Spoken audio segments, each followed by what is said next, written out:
Yo, welcome back to the channel. It's great to have you guys here. Hope you guys are having a wonderful day as always. In today's video, we're going to be talking about a unit that has aged extremely well, but everybody's kind of forgotten about, which is very unfortunate. But AGL Super Saiyan Gogeta. This man, dude, this man right here has aged so incredibly well. The only thing that kind of sucks from him is definitely his defense. His defense is definitely the biggest issue. But other than that, man, he's still a monster, dude. So you guys are aware what he does already. In this form right here, the Super Saiyan, he's effective against all types. He has a medium chance of evading enemies' attack, and he transforms on the 5th turn, start of battle. No HP restrictions, no nothing. He gets a nice attack and defense of 100%, and he also greatly raises attack for 1 turn. So obviously with this, you want to go full additional, right? You throw all those additionals in because bada bing, you go over here and he gets guaranteed crits. So before Super Vegeta was even a thing, this unit right here got guaranteed criticals. He had effective against all types here, and then in this form he had guaranteed crits. And in this form he can 3 million attack sets with guaranteed criticals.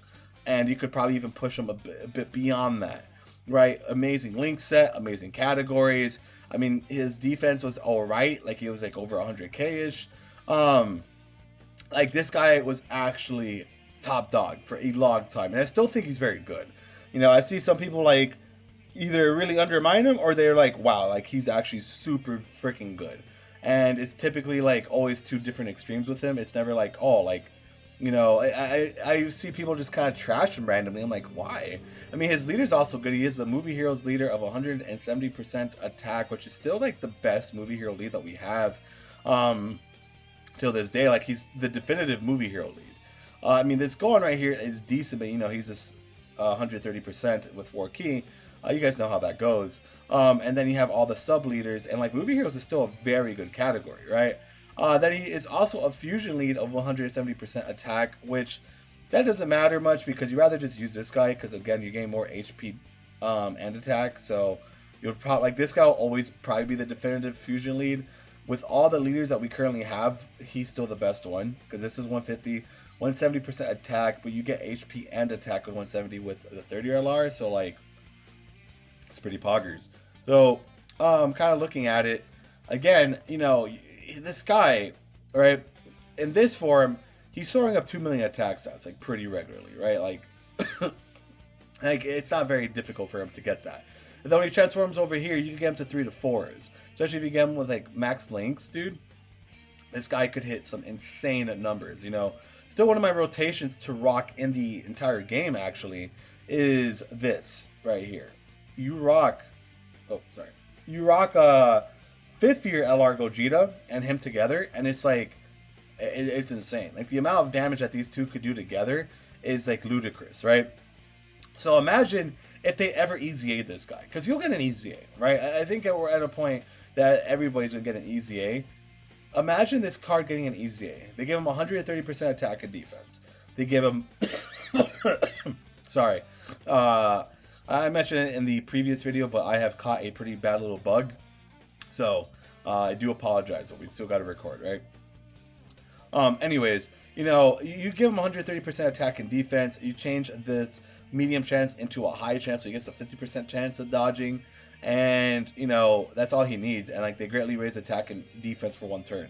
I think that alone, with the increased stats, will, put this unit to doing 3 million and having, 150k defense on top of super attack and getting that greatly raised defense for 1 turn, and being effective against all types. That's all they need to do, right? They barely had to add anything to him.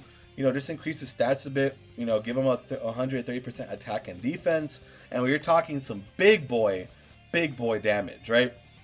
Then you move over to this guy. You change that to 150% attack and defense. You change. That's it. You look at it and you're like, guys, you can't make this up. What else does he need, right?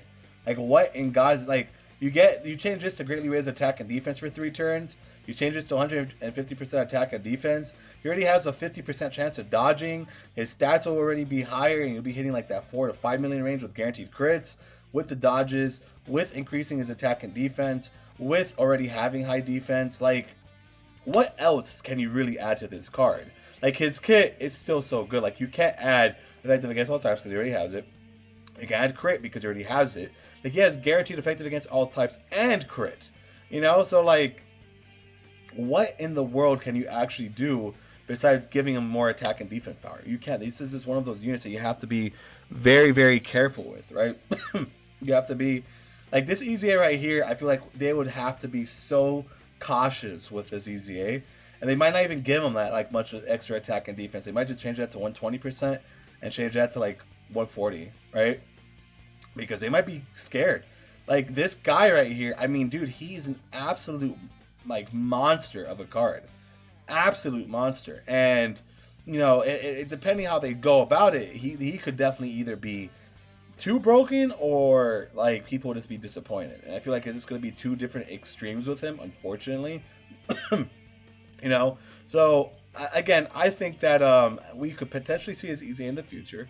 I got to do one of these for Physical Broly. I actually just remembered that because Physical Broly, unfortunately, has aged pretty poorly, in my opinion. You know, not necessarily like super badly, but he has aged. He definitely has aged. He's not as cool as he used to be.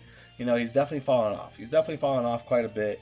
And that's just because of his no defense. You know, defense is a huge thing, you know. And yeah, man, I mean, it's just unfortunate. But, you know, Gogeta here has not, like, aged poorly at all. Like, he's an absolute monster still. He can, you know, really run up the attack numbers, does a lot of APT still. I mean, really, all they gotta do is increase his attack stats and defense stats, and we call it a day, man. I mean, this unit's sick. He's still a very good unit. I feel like he's a little bit underrated, to be honest. Like, he's just, you know, he got guaranteed crits. Basically, I'm gonna name the video, like, this unit got guaranteed crits before it was cool. And that's, like, so factual. You know, like, he was a crit monster beforehand. Like, before everybody, you know, before Super Vegeta, before STR Vegito, before all of that, he was the main unit for it, right? He was definitely the main unit for, you know, guaranteed crits. I mean, and he made it cool. Like, right? He really did make it cool. He made it fun. He made it interesting. And I do think him getting an EZA and becoming king again would be very nice. And if they do it right, he could be better than Super Vegeta. All right? Like, you know, it's kind of crazy to say that, but realistically, he can be. He could be better than a lot of other units because, you know, it's actually wild. Actually wild how good this card is. So, that's basically it, though, man. If you guys enjoyed the content, make sure you hit that like and subscribe button for more. Appreciate all the support as always. Let me know if you guys like the Super Saiyan Gogeta or if I'm hyping him up too much. But I do think that he's a very, very good card, and he's just a very, very fun unit. So that's it. Hope you guys enjoyed. See you guys later. Bye.